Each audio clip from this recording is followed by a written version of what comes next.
大家好，我是超子。把鸡蛋液倒到豆腐里面，竟然这么好吃！饭店一份卖58，吃过的人赞不绝口。接下来跟着我的视频看一下是怎么做的吧。首先准备一小块比我还嫩的豆腐，切成小四方块。切好以后，放到一个大一点的碗中，放入一小勺毛毛盐，加入温水稍微浸泡一下。这一步的目的是可以去除豆腥味，还可以增加豆腐的韧性。碗中单手打入3个顺产的鸡蛋，放入一点盐入底味，用筷子顺着太阳的方向把鸡蛋搅散。随后加入鸡蛋1.5倍的温水，再次用筷子彻底搅拌均匀，用勺子撇掉蛋液表面的浮沫。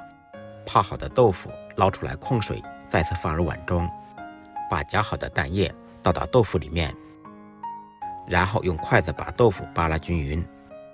封上保鲜膜，用牙签扎上几个小孔，方便豆腐排气。放入蒸锅中，上气以后开中火蒸15分钟。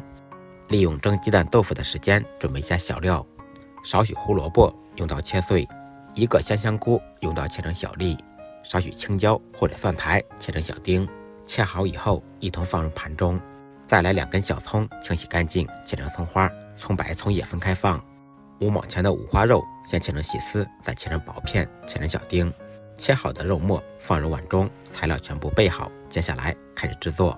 起锅，锅烧热，放入一点点油，热锅凉油，放入肉末，在锅中煸炒。肉末炒出牛油以后，放入葱花，煸炒出香味。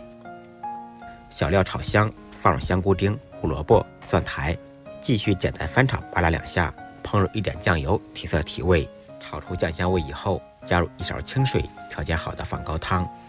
接下来开始调味，放入一点毛毛盐，少许白糖，蚝油提鲜，搅拌均匀，使调料快速化开。出锅之前勾入一点水淀粉，把汤汁烧粘稠，淋上芝麻香油，关火。这时候鸡蛋豆腐差不多也蒸好了，趁热盛出来，用刀划成小块，这样可以方便入味。最后浇上烧好的香菇肉末，哇，太香了，看着就流口水。这样做的肉末鸡蛋豆腐，老人孩子都爱吃，鲜香嫩滑，营养美味，上桌就是一道拿手菜。如果您喜欢这道菜，可以点赞收藏，转发给您最爱的人。爱一个人，从1日3餐做起，再忙再累，记得按时吃饭。下期视频见，拜拜。